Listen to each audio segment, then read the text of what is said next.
그때에 기생의 옷을 입은 간교한 여인이 그를 맞으니 이 여인은 따뜻하며 완악하며 그의 발이 집에 오르지 아니하며 어떤 때는 거리, 어떤 때는 광장, 또 모퉁이마다 서서 사람을 기다리는 자라. 그 여인이 그를 붙잡고 그에게 일러주며 부끄러움을 모르는 얼굴로 그에게 말하되 내가 화목제를 드려 서원한 것을 오늘 갚았노라. 이러므로 내가 너를 맞으려고 나와 내 얼굴을 쳤다가 너를 만났구나. 내 침상에는 여호와 애굽의 문이 있는 이불을 폈고 우력과 수명과 피를 흘렸노라. 오라 우리가 아침까지 흡족하게 서로 사랑하며 사랑함으로 희락하자. 남편은 집을 떠나 먼 길을 갔는데 은 주머니를 가졌은즉 보름날에나 집에 돌아오리라 하여 여러 가지 고운 말로 유혹하며 입술에 호기는 말로 태우고 젊은이가 곧 그를 따랐으니 소가 도수장으로 가는 것 같고 미련한 자가 벌을 받으려고 쇠사슬에 매이러 가는 것과 같도다. 필경은 화살이 그 간을 뚫게 되리라. 새가 빨리 그물로 들어가되 그의 생명을 잃어버릴 줄을 알지 못함과 같으니라. 아멘.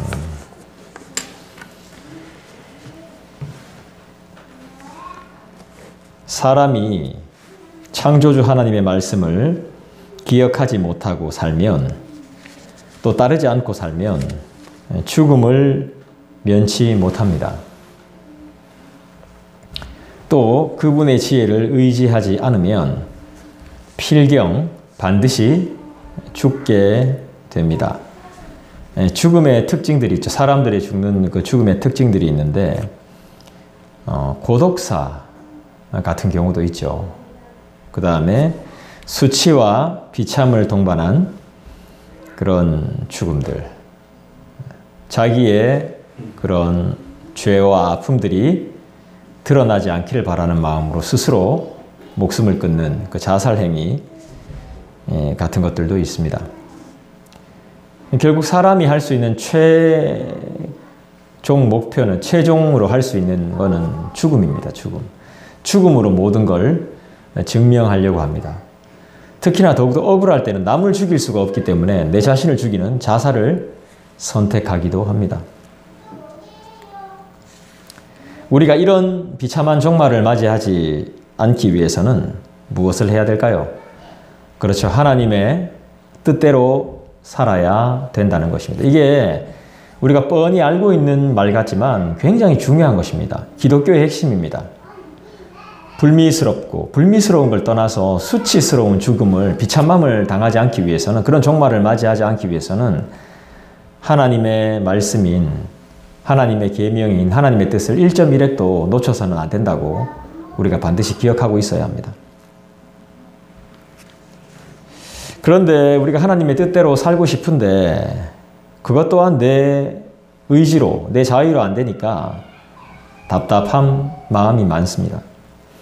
내 마음으로는 하나님의 법을 따르고 싶은데, 그죠? 마음이 둘이라면 한편으로는 그러면 안 되지 하지만은 다른 한편 내 마음은 사망의 법을 따르고 있더라는 것입니다. 죄를 왜 지을까요? 사람이 죄를 왜 지을까요? 우리가 그냥 교회 다니면서 늘 배워왔던 것은 죄의 유혹이 달콤하다고라고만 배웠습니다. 근데 그렇지 않습니다. 우리가 죄를 짓는 이유는, 따라합시다, 좋아하기 때문에. 네, 죄를 좋아합니다. 안 좋아하면 절대로 그 죄 안 짓습니다. 그 죄를 좋아하기 때문에 나는 죄를 짓습니다.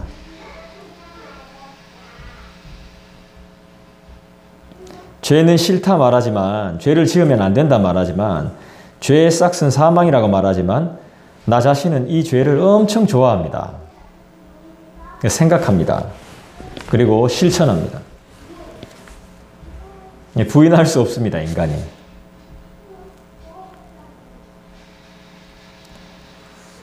왜냐하면 이 죄를 통해서, 이 죄는 나에게 상당한 기쁨을 주거든요.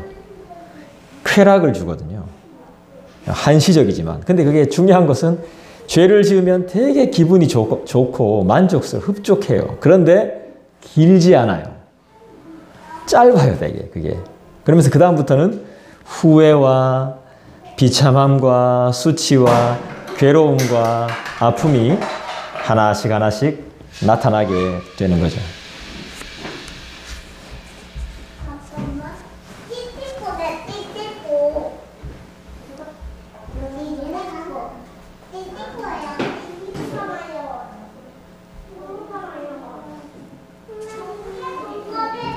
자, 18절을 볼까요? 18절 말씀을 읽어볼까요? 자, 18절 한번 다 같이 읽겠습니다. 시작. 오라, 우리가 아침까지 흡족하게 서로 사랑하며 사랑함으로 희락하자. 18절 보니까 뭐라 그러죠? 우리가 아침까지 흡족하게 서로 사랑하며 사랑함으로 희락하자. 사랑을 왜 이렇게 갖다 대는지 모르겠습니다. 그죠? 처음 보는 사람입니다. 이 여자와 이 청년은 처음 봐요. 생전 처음 보는 사람인데 서로 사랑하재요. 첫눈에 반하는 경우는 있지만 사랑하자라고 말합니다. 첫눈에 반한다. 첫눈에 반하는 것도 오래 안 가던데요. 사랑은 영원한 거 아닙니까? 근데 영원하지 않더라고요. 처음 보는 사람과 어떻게 보자마자 사랑을 나눌 수 있죠? 사랑이라는 것을 모르니까 그렇게 말하는 거겠죠.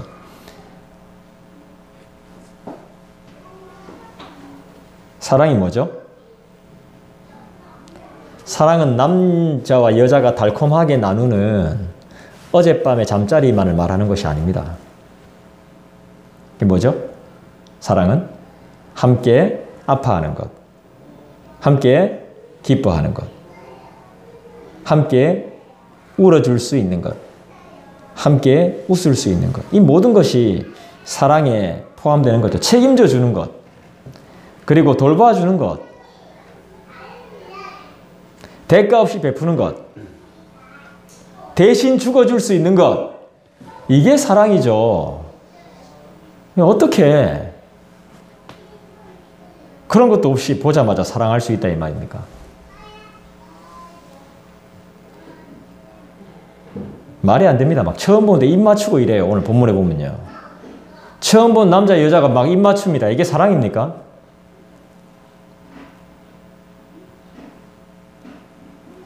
하룻밤이 원나잇이 절대 사랑이 아닙니다. 이게 속고 있는 거죠. 처음 마주한 사람이 이 사람이 나를 위해 해줄 수 있는 것은 아무것도 없습니다. 몸을 줄 수는 있겠죠. 여러분 절대로 속으면 안 됩니다. 광고는 다 믿을 수 있는 것이 아닙니다. 믿어서도 안 됩니다. 당신을 부자로 만들어 드리겠습니다. 더더욱 믿으면 안 됩니다. 그런데도 우린 그걸 믿고 또 속고 손해를 보고 쓰러지죠. 왜 그럴까요? 어리석기 때문입니다. 지혜가 없기 때문입니다. 7절 보죠. 우리 저번에 봤습니다만 7절 말씀을 한번 보도록 하죠. 7절 같이 한번 읽을까요? 시작. 어리석은 자 중에 젊은이 가운데에 한 지혜 없는 자를 보았노라. 이 지혜 없는 자가, 이 어리석은 자가 지금 한 여인을 만났습니다. 난리 났습니다. 지금 처음 본 여자하고 입 맞추고 처음 본 여자하고 지금 잘락합니다. 사랑이 아닙니다, 이거. 근데 이 여자는 계속 사랑이라고 속이고 이 어리석은 지혜 없는 자를 막 속이고 있습니다. 말 그대로 음녀죠, 음녀. 이 여자는 기생도 아닙니다. 남편도 있습니다. 기생 아니에요. 근데 기생처럼 옷을 입고 있습니다. 남편이 없는 것처럼.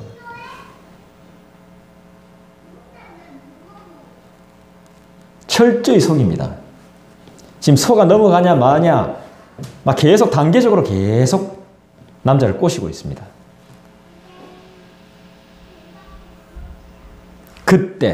그때가 언제일까요? 날이 저물 때입니다. 날이 저물 때.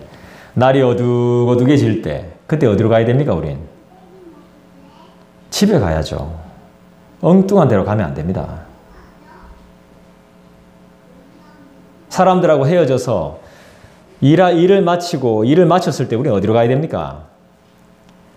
딴 데 가면 안 되고 집에 가야 돼요. 집에 안 가면 꼭 문제가 생겨요. 특히나 어리석은 자들에게는, 지혜가 없는 자.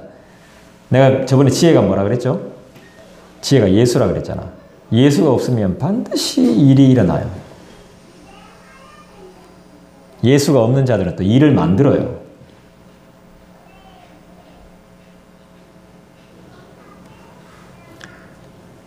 우리가 어리석어 갈 길 몰라 헤맬 그때, 주님을 찾지 않는 그때, 게으른 그때, 지혜를 놓아버린 그때, 예배를 등한시하는 그때, 성경이 보기 싫은 그때, 돈벌이에 바쁠 그때, 죄악은 우리에게 어떻게 들어오죠? 따라합시다. 합법적으로. 네, 합법적으로 틈타요. 내가 서운해할 때, 내가 불만이 있을 때, 내가 불평이 생길 때, 그때 죄는 합법적으로 우리 안에 싹 들어옵니다. 죄는요, 틈을 안 줍니다. 싹 들어와요. 그래서 그게 마치 옳은 것처럼 우리의 마음을 확 휘감아요.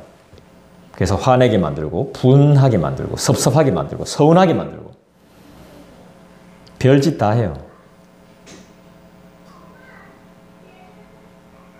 10절입니다. 10절 읽어봅시다. 시작. 그때에 기생의 옷을 입은 간교한 여인이 그를 맞으니, 그때에 언제입니까? 9절 보니까 저물 때, 황혼 때, 깊은 밤 흑암 중에. 잘 보라고. 9절 보면 저물 때, 날이 저물 때, 황혼 때, 어두워질 때, 깊은 밤에, 흑암 중에. 날만 그렇겠어? 우리의 마음도 그렇지. 우리의 생각도 그래요. 흑암 중에, 아무 생각 없을 때, 예수 생각 못할 때, 그때 저물 때, 예수님의 생각이 희미해져 올 때, 그때 틈탄단 말이야. 그때 기생처럼 온단 말이지. 기생도 아닌 것이. 기생인 척, 기생 옷 입고 남편도 있는 사람이, 아내가 있는 사람이 쓱 찾아온단 말이지. 말도 안 되는 거죠. 나를 사랑하는 것이 아니에요. 나를 좋아하는 게 아니에요. 나를 극진하게 생각해 주는 사람이 아니에요. 내 대신 목숨 바쳐줄 수 있는 인간이 아닌 거예요. 목적은 뭐죠? 나를 통해 자기가 원하는 것을 얻기를 위한 거죠. 나를 위한 게 아니라 자기 자신을 위한 거예요. 자기 자신을. 음탕한 요물이죠. 간교한 여인이라 그랬습니다. 간교. 간교의 뜻이 뭘까요? 그렇죠. 말 그대로 그래요. 간사하고 교활해요. 모질어요. 못됐어요. 아주 간사하고 지독하게 교활하대요. 이 간교의 뜻이. 속아서도 안 되지만 만나서는 더더욱 안 되는 사람이 이런 사람이죠. 간교한 사람들. 이런 사람을 만나서 친하게 지내면 어떻게 돼요? 망해요. 죽어요. 빈털털이 돼요. 그럼 이런 사람을 어떻게 분별할 수 있죠? 이 인간이 간교한지 아닌지 어떻게 알 수 있습니까? 말씀으로 알아야 되겠죠. 정말 하나님을 사랑하는 사람이 맞는가를 보면 되죠. 신앙에 성실함이 있는가, 말씀대로 살려고 노력하는가, 진정 기도하는 사람이고 교회를 섬기는 사람인가 딱 보면 압니다. 그렇게 보면 알아요. 다른 사람 욕하고 헐뜯고 이런 사람은 절대 만나지 마십시오. 그리고 또 우리는 겉모습으로 열매가 있나 없나를 보게 되는데 그것도 믿으면 안 됩니다. 속이 어떤지 몰라요. 사람은 속이 어떤지 모릅니다. 그런 내역력이 아니기 때문에 될 수 있는 한 친밀한 관계를 맺으면, 그냥 친밀한 관계를 맺지 돈 관계를 맺거나 그런 복잡한 관계를 맺으면 안 돼요. 돈이 개입하는 순간 관계는 깨어지게 돼 있어요. 아무리 친해도.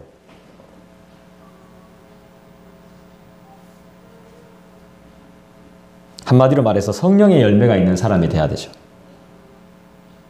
그러니 나도 분별을 하려면 성령의 사람으로 바뀌어야 돼요. 하나님을 진짜 믿고 하나님을 사랑하는 사람으로 내가 변화돼야 된단 말이에요. 그러니까 성경을 좀 알아야 된다 이 말이에요. 이 간사한 자의 특징을 한번 살펴봅시다. 11절, 12절 한번 읽어주시겠어요? 11절, 12절. 이 사람들의, 간교한 사람들의 특징이 있습니다. 이건 여자나 남자나 똑같습니다. 읽어볼까요? 시작. 이 여인은 떠들며 완악하며 그의 발이 집에 머물지 아니하여 어떤 때에는 거리, 어떤 때에는 광장, 또 모퉁이마다 서서 사람을 기다리는 자라. 떠듭니다. 빈 깡통이 요란하다 했죠. 빈 수레가 요란하죠. 무식한 사람이 말이 많죠. 없는 사람이 있는 채 하죠. 가짜입니다. 가짜를 알려면 어떻게 해야 되죠? 진짜를 만나면 됩니다. 이 공간에 가짜가 있습니다. 근데 이 공간에 진짜가 들어와 버리면 가짜는 힘을 못 씁니다. 나가야 됩니다. 언제 그랬냐는 듯이 인사도 없이 어디 갔노? 이렇게 할 때 쓱 빠져나가 있어, 가짜는. 진짜가 탁 들어와 버리면. 여러분 진짜입니까? 가짜입니까? 우리는 진짜일까요? 가짜일까요?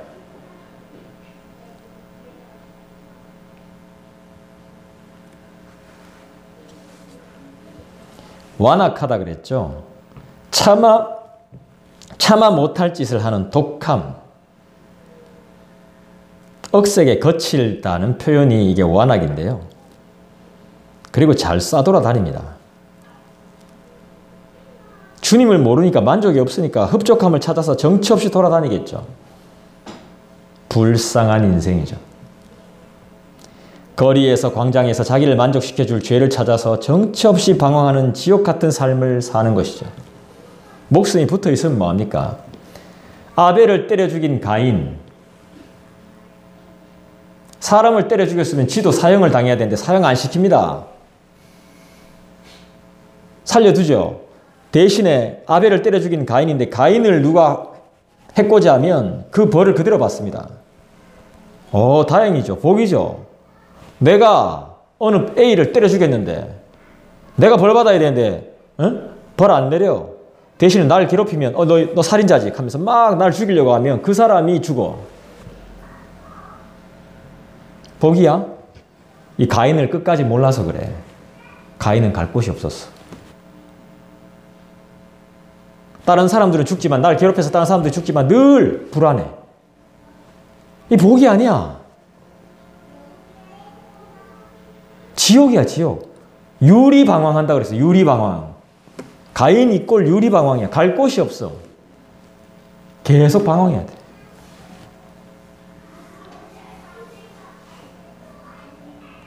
이런 인생이란 말입니다. 누울 곳도 없고 쉴 곳도 없고 자기를 좋아하는 사람도 없고. 이런 인생에 감사가 있을까요? 찬송이 있을까요? 기도할까요? 아니죠. 그렇게 못하죠. 자기의 욕망을 위해서 오늘도 부끄러움을 모르고 돌아다니겠죠. 남들이 어떻게 평가하는지도 모르고 또 사람들을 만나고 다니며 세월을 허비하고 시간을 낭비하며 살겠죠. 그것뿐일까요? 철저히 하나님의 뜻과 자기를 향한 하늘의 사명을 무시하며 살고 있겠죠.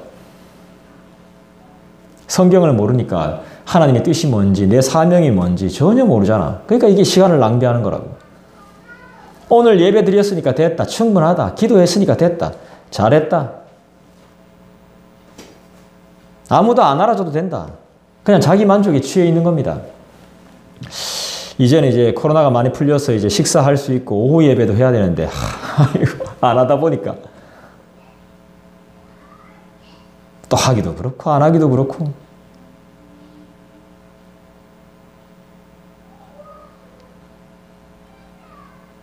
(13절) 볼까요? 13절 읽어봅시다. 시작. 그 여인이 그를 붙잡고 그에게 입맞추며 부끄러움을 모르는 얼굴로 그에게 말하되. 보십시오. 유리방황하는 자들은 부끄러움을 몰라. 부끄러움이 없으니까 처음 보는 남자한테 뽀뽀하지.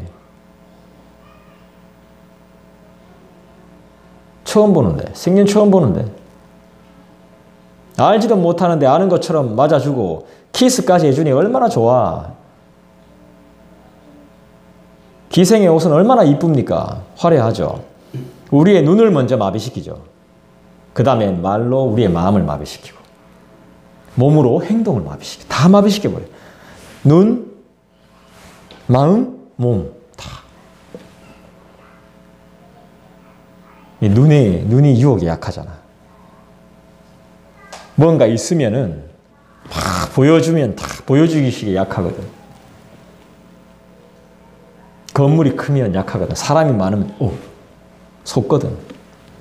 그 다음에 말 잘하면 금방 마음이 싹.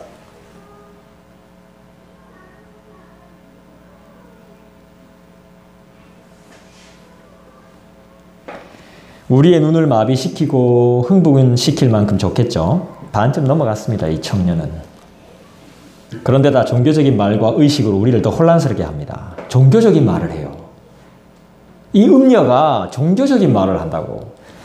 볼까요? 14절 볼까요? 읽어봅시다. 시작. 내가 화목제를 드려 서원한 것을 오늘 갚아노라. 서원이 뭐야? 에? 하나님께 드리는 약속 아니야. 그죠? 하나님 이걸 해주시면 제가 뭐 하겠습니다 하는 약속. 난 많이 해봤어요. 근데 제대로 지킨 건 한 번도 없어. 그 다음에 뭐가 나오죠? 제사가 나오죠. 화목제. 화목제가 뭡니까? 하나님과 나 사이가 화목할 수 있도록 드리는 제사예요. 이 보라고. 우리를 속이는 사람은 안 믿는 사람이 아니야. 우리를 유혹하는 자들은 안 믿는 사람이 아니야. 나를 힘들게 하는 사람은 믿음이 있어. 종교적인 모습을 가지고 있어. 신앙의 모습을 가지고 있어요. 위험해요. 아는 놈이 더 무서운 거예요. 그래서 고기도 먹어본 놈이 먹는 거예요.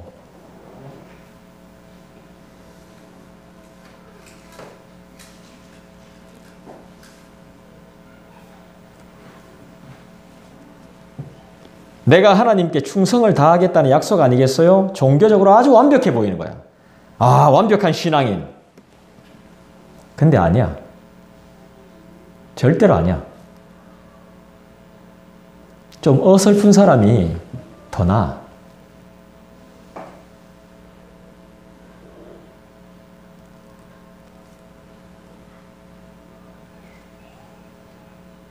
우리는 이럴 때 왜? 라는 질문을 던져야 돼. 왜?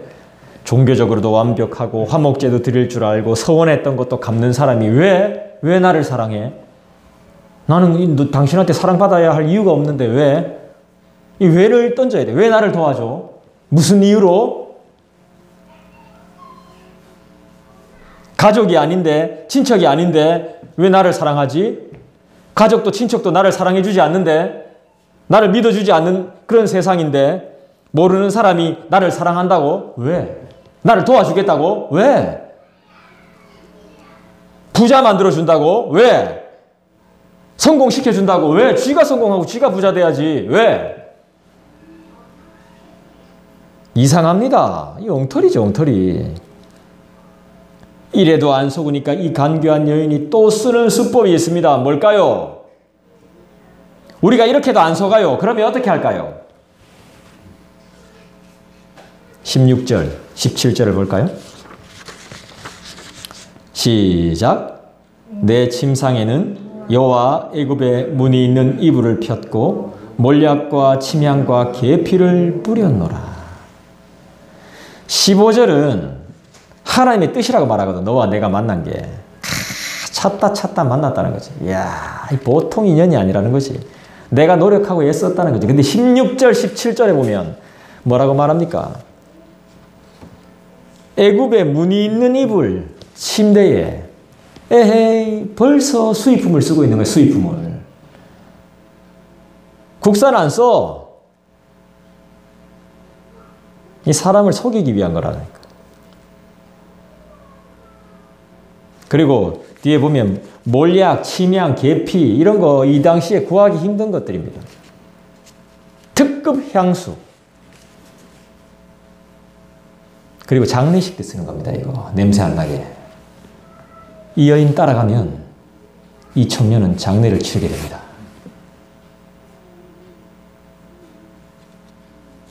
이 무서운 말씀입니다. 이게 사실 잠언이. 난 잠언에 이렇게 깊은 뜻이 있는지 잘 몰랐습니다. 그래서 우리는 성경을 볼 때 구약과 신약을 같이 봐야 됩니다.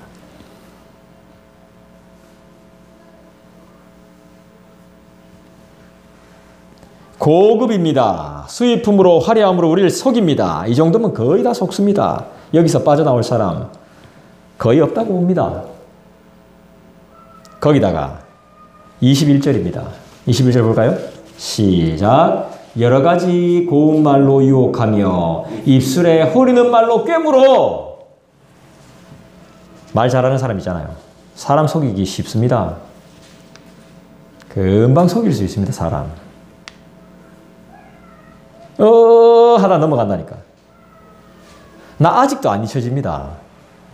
내가 이제 결혼 전에 인천에서 저희 집 가구를 샀는데 와, 그 사람 진짜 속이는 거. 내가 분명히 봤는데 분홍색으로 내가 분명히 봤는데도 아니래. 내가 못 갈 걸, 못 가보는 걸 아는 거지. 확인해보러 못 가는 걸. 내가 고른 거하고 반대야. 아니래. 들통나도 희한하게 싹 피해가. 아, 그래요? 하면서 싹. 아주 자연스러워. 와. 적극적으로 안 하길래 딴 데 갈라 했더니 탁 보더니만 갑자기 마음 바뀌어서 나가시려는 분들 제일 무서워. 남자인데 확 홀리는 데 있잖아. 와. 사게 만들어버려. 아직도 잊혀지지. 어지간하면 잘 안 속는데, 잘 안 사는데, 사고 속았어. 속고 샀어.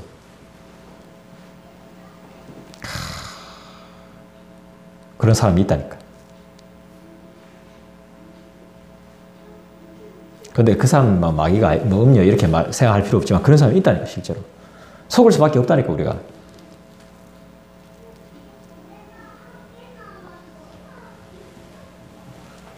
얼마나 말은 또 잘하는지.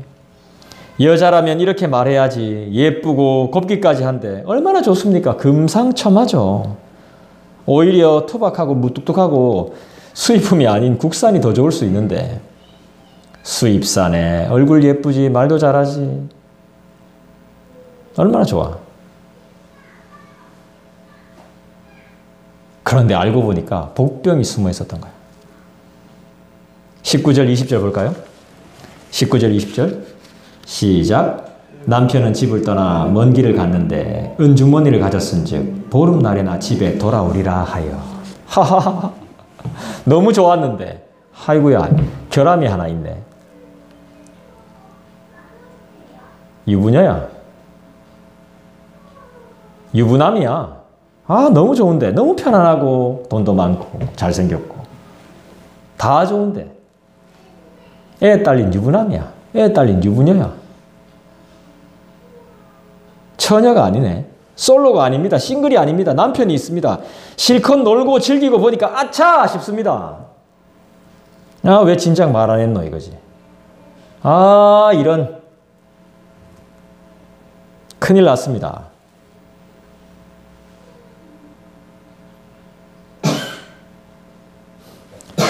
잠언 요 전에 보면 5장인가에 보면은 남편이 뇌물을 줘도 절대로 용서하지 않는다는 말이 나오는데요. 여기에 해당됩니다. 남편이 있습니다.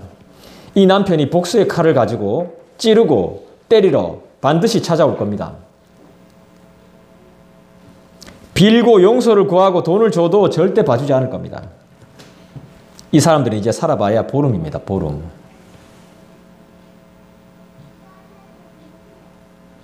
그 남편은 우리의 신랑 대신 우리 주님이기 때문입니다.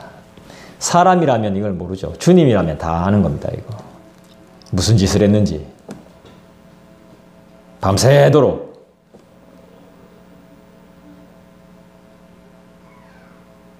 여기 보니까 우리가 흡족하게 사랑하고 희락하지 않거든요. 희락이 뭔데?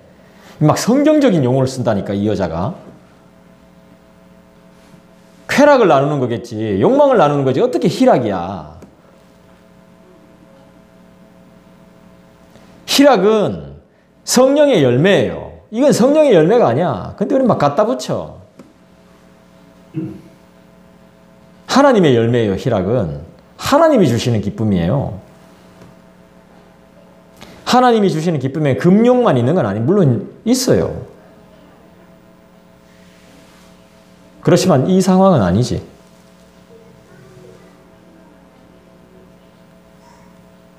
이제 살아봐야 보름이야. 하나님이 움직이시면 막을 자가 없고 분노하시면 끌 자가 없죠. 우리가 하나님 말씀을 따르지 않고 세상을 따르면 어떻게 되죠? 말해보면 뭐예요? 다 알죠? 지금의 것으로 만족하지 않고 다른 것을 욕심 부리면 어떻게 되죠? 22절, 23절 볼까요? 같이 읽겠습니다. 시작. 젊은이가 곧 그를 따랐으니 소가 도수장으로 가는 것 같고 미련한 자가 벌을 받으려고 쇠사슬에 매이러 가는 것과 같도다. 필경은 화살이 그 간을 뚫게 되리라. 새가 빨리 그물로 들어가되 그의 생명을 잃어버릴 줄을 알지 못함 같으니라. 둥지로 빨리 날아가는 게 아니고 그물로 빨리 들어가고 죽는 거지 뭐. 쇠사슬에 매이고 쇠사슬을 매로 막 쟤가 들어가는 거야. 불나방이죠, 불나방. 불에 들어가면 타 죽는 것도 모르고. 생명을 잃는다는 것이죠. 죽는다 이 말입니다. 느껴지는 게 없습니까? 주님을 잊으면, 주님을 기억하지 못하면 이렇게 됩니다. 주님을 멀리하면 이런 길을 가게 됩니다. 바로 죽음의 길, 사망의 길. 그리스도인은 좀 달라야 되지 않겠습니까? 떠들지 말아야 됩니다. 이 거리 저 광장으로 갈 필요 없습니다. 집에 있으면 됩니다. 왜 돌아다닙니까? 집에 머물러야죠. 누구 집에? 따라합시다. 아버지 집에. 기도의 집에. 네, 거기에 머물라는 것입니다. 그리고 생명의 길과 소망의 길로 걸어가야 되죠. 어렵지 않습니다. 주님 보면 됩니다. 독사에 물렸는데 사실 진짜 독사에 물렸기 때문에 치료받아야 되고 피 빼야 되고 이런데 광야에서 뭐라 그랬죠? 십자가 딱 세워놓고 여기 보라고. 보면 사는 거야. 근데 안 봐. 못 믿으니까. 광야의 의미가 뭐지? 광야의 의미? 왜 우리는 광야에 갈까? 사람들이 왜 광야로 내몰리죠? 의미가 뭐죠? 너는 나 아니면 안 된다 이 말이에요. 하나님이 우리를 광야로 모는 이유는 광야에서는 하나님 없이는 못 살아요. 아무것도 없어요. 그 누구도 도와줄 수가 없어요. 그 의미인 거예요. 간단하게 이야기하면. 내가 폴라 구더라는 작가의 광야의 의미라는 책을 한번 봤는데 우리는 사순절 같은 거, 그 사순절 따위는 지키지 않지만 그 사순절 묵상집인데 내가 하도 글이 좋다고 해서 읽어봤는데 간단하더라고. 결국 읽어보니까. 한마디로 그래. 광야의 의미는, 우리에게 광야를 주신 의미는 주님 없으면 안 된다는 거예요. 그걸 더 깨닫게 하기 위해서 이스라엘 백성들이 광야로 갔던 거예요. 그걸 못 깨달으니까 거기서 40년, 80년, 70년 막 돌고 앉았지. 내 삶의 광야가 있었을 때는 그때는 기억해야 돼요. 난 하나님 없으면 안 돼. 이걸 기억하라는 거예요. 광야가 멀리 있지 않아요. 집 나서면 광야야.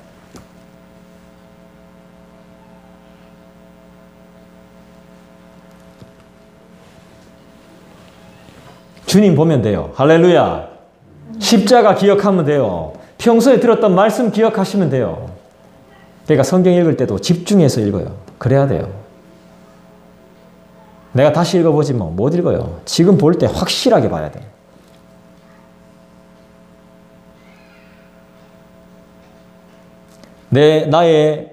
나의 소원도 물론 중요하지만 하나님이 나에게 허락하신 소원과 기도의 제목을 주님께 아뢰면 돼요. 왜요? 우리는 이렇게 죽을 고생을 하면서 왜 이렇게 살까요? 왜 할 필요도 없는 죄를 짓고 살까요? 아무도 시키지 않는데, 아무도 시킨 적이 없는데, 죄 지으라고 시킨 적이 없어. 근데 우리는 왜 죄를 짓고 살까요? 희한하죠? 왜 간음하고 왜 이렇게 음란할까요? 하나님보다 좋으니까, 재밌으니까. 결론은 하나님을 사랑하지 않으니까 그렇죠. 무시하니까. 내가 나 자신을 더 사랑하니까. 더 편하고 싶고 더 놀고 싶고 희락하고 싶으니까. 이건 희락이 아니고 사랑도 아닙니다. 아무것도 아닙니다. 악의 뿌리일 뿐입니다. 결국 이렇게 살면 화살이 내 간을 간통합니다. 간이 아프다는 거예요. 결국 이래 살면. 간이 아플 정도로 고통합니다.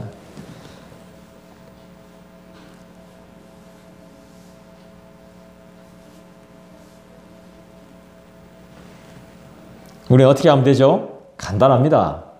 주님을 바라보면 됩니다. 할렐루야! 오늘 이 시간도 우리가 말씀 들었습니다. 기도할 때 주님 더 바라보십시다. 주님 더 의지하십시다. 믿고 맡겨드리십시다. 의심이 나더라도 놔두십시다. 그냥 주님께 맡겨드립니다. 어쩔 수 없는 내 인생, 내 마음도 주님께 맡겨드리니 주님 인도해 주십시오. 우리 이 시간에 다 같이 말씀을 기억하시면서 기도하겠습니다. 아버지 하나님, 은혜와 사랑을 감사합니다. 한 어리석은 자가, 한 지혜 없는 자가 나였습니다. 그 자가 저물 때에 하나님을 뉘엿 잊어버릴 때에 엉뚱한 곳으로 가게 되는 것을 발견합니다. 나는 아버지의 집에 있어야 되는데, 나는 내 아버지 집에 있어야 하는데 난 지금 어디에 있는 것입니까? 아버지 하나님, 내가 그런 화려한 것들을 보고 쫓는 거 아닙니까? 그런 것들을 부러워하고 있는 거 아닙니까? 그런 걸 욕할 때는 너무나 부러워서 그런 거 아니겠습니까? 아버지 하나님, 주신 것에 만족하지 못하고 주신 것에 감사하지 못하는 이 무지함을 용서해 주시옵소서. 스승의 날, 스승의 주일로 또 오늘 하루를 보내고 있습니다. 내가 정말 스승으로서 잘 가르쳐 왔습니까? 내가 주님을 정말 나의 스승으로 삼고 내가 정말 제자된 삶을 살고 있습니까? 아버지 하나님, 나의 죄악들을 용서하여 주시옵소서. 가늠했고 세속적인 것들을 용서하여 주시옵소서. 아버지 하나님, 내 안에 물욕이 많았음을 용서하여 주십시오. 아버지 하나님, 내가 영혼들을 온전히 사랑하지 못하고 그들을 품지 못하고 그들을 제대로 하나님의 말씀으로 가르치지 못한 것을 용서하여 주시옵소서.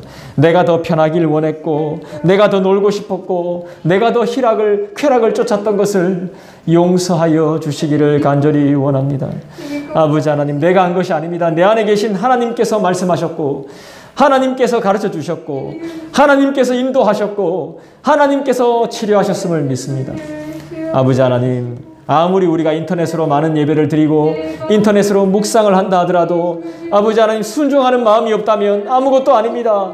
아버지 하나님, 순종이 제사보다 낫다 그랬습니다. 음녀가 드렸던 서원, 음녀가 드렸던 화목제가 대단한 것이 아닙니다. 주님, 내가 주님 앞에 진정으로 순종하는 마음이 있는가? 내가 그 말씀대로 살고자 하는 강력한 의지가 있는가? 주님 살아계심에 대한 확신이 있는가? 하나님이 나를 잘되게 하심을, 하나님이 우리 교회를 기억하심을, 우리 가정을 기억하심을, 나의 직장을 기억하심을, 내 삶을 기억하신다는 확신이 있는가? 아버지 하나님, 그 확신을 소유하고 싶습니다. 하나님이 책임지신다는 것을 내가 더욱더 확신하고 믿고 의지하고 싶습니다. 아버지여, 도와주시옵소서. 삶 속의 함정에 빠지지 않도록 주여 도와주시옵소서. 삶의 함정에 빠지지 않도록, 허리는 말에 유혹되지 않도록 주여 인도하여 주시옵소서. 아버지 하나님, 이번에도 한 주간을 살아야 합니다. 얼마나 바쁜지 시간이 금방 지나갑니다. 정말 악한 때를 우리가 살고 있습니다. 세월을 아껴 주님께로 돌아가고 주님을 바라볼 수 있는 우리 모두가 될 수 있도록, 십자가를 바라볼 수 있는, 오늘 말씀을 기억할 수 있는, 쇠사슬에 매이지 않는 그런 삶을 살 수 있도록 인도하여 주시옵소서. 주여 도와주시옵소서. 주님 도와주시옵소서.